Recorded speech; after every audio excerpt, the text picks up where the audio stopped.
कक्षा अष्टम विषय नागरिक शास्त्र पाठ 2 विषय बिंदु है भारतीय धर्मनिरपेक्षता की विशेषताएं। धर्मनिरपेक्ष शब्द का संविधान की उद्देशिका में नहीं किया गया। इसको 1976 में 42वें संविधान संशोधन के द्वारा जोड़ा गया है। दूसरा है राज्य की आर्थिक सहायता से चलाई जाने वाली किसी भी शैक्षणिक संस्था में कोई धार्मिक शिक्षा नहीं दी जाएगी। इसके अतिरिक्त राज्य किसी भी नागरिक को ऐसा कोई कर देने के लिए बाध्य नहीं करेगा जिससे प्राप्त आय किसी धर्म विशेष को बढ़ावा देने के काम आए।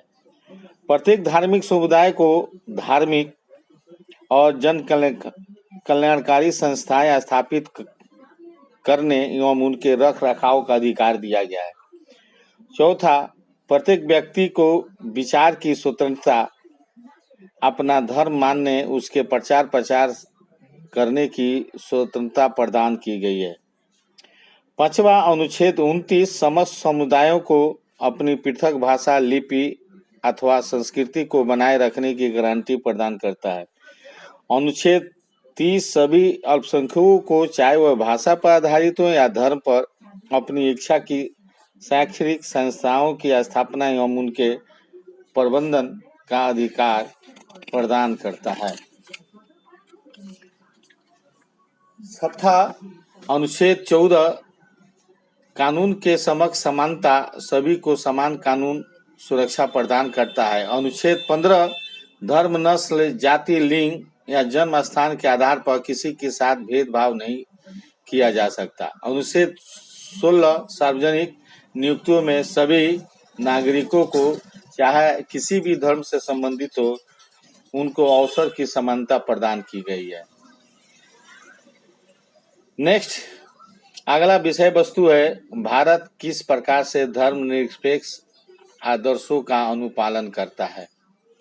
पहला है कि राज्य किसी एक धर्म को समर्थन नहीं देता। राज्य किसी विशेष धार्मिक वर्ग द्वारा शासित नहीं होता। इसका अर्थ है कि न तो केंद्रीय न ही राज्य सरकारों का गठन केवल किसी धर्म विशेष के प्रतिनिधियों द्वारा किया जाता है। इसके अतिरिक्त सरकारी संस्थाओं जैसे दफ्तर, सचिवालय, सरकारी स्कूल आदि में अपेक्षा नहीं की जाती कि वे किसी खास धर्म को प्रोत्साहन देंगे, यानी वही किसी खास धर्म के लोग ही काम करेंगे। भारतीय सरकार अधिकांश धार्मिक त्योहारों पर सार्वजनिक अवकाश घोषित करती है जिससे विभिन्न समुदायों के लोग स्वतंत्रता पूर्वक इन त्योहारों को मना सके। हस्तक्षेप, राज्य किसी भी धार्मिक समुदाय के धार्मिक मामलों में हस्तक्षेप न करके धर्मनिरपेक्षता को सुनिश्चित करता है। राज्य प्रत्येक धर्म के मानने वाले लोगों की धार्मिक भावनाओं को आदर करता है और उनके साथ किसी भी प्रकार का पूर्वाग्रह से ग्रसित नहीं होता और उनको तीर्थ यात्राओं करने के लिए उसकी सुविधा प्रदान करता है। तीसरा है राज्य का हस्तक्षेप करने का अधिकार। हमारे संविधान में राज्य और धर्म पूर्ण अलगाव की बात नहीं की गई है। धार्मिक स्वतंत्रता का अर्थ है कि राज्य सामाजिक सुधार के लिए कोई कानून नहीं बना सकेगा, भले ही किसी सामाजिक प्रथा ने धार्मिक रूप ले लिया हो। धार्मिक स्वतंत्रता का यह अधिकार राज्य को सभी हिंदुओं के लिए हिंदू धार्मिक संस्थानों के दरवाजे खोलने से नहीं रोकता। संविधान द्वारा छुआछूत को दंडनीय अपराध घोषित किया है। भारतीय संविधान द्वारा धार्मिक समुदायों को अपने स्कूल, कॉलेज खोलने का अधिकार दिया गया है। राज्य उन्हें बिना किसी भेदभाव के आर्थिक सहायता भी प्रदान करता है। अन्य लोकतांत्रिक देशों में धर्मनिरपेक्षता की तुलना। संयुक्त राज्य अमेरिका में राज्य और धर्म के पृथकीकरण का अर्थ है कि राज्य और धर्म दोनों में से कोई भी एक दूसरे के मामले में किसी प्रकार का दखल नहीं दे सकता। अमेरिका में धर्म और राज्य के बीच पूर्ण अलगाव है, जिसके कारण वहां की सरकार धार्मिक मामलों में किसी भी दशा में हस्तक्षेप नहीं कर सकती। परंतु जैसा कि हमने भारतीय संविधान में देखा है कि भारत में सामाजिक न्याय की स्थापना के लिए राज्य ने हिंदू जाति व्यवस्था की कठोरता को समाप्त कर दिया, छुआछूत को दंडनीय अपराध घोषित कर दिया।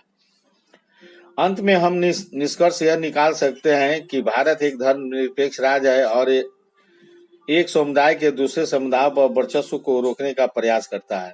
भारतीय संविधान द्वारा प्रदत्त मौलिक अधिकार न्याय और समानता के सिद्धांतों पर आधारित है।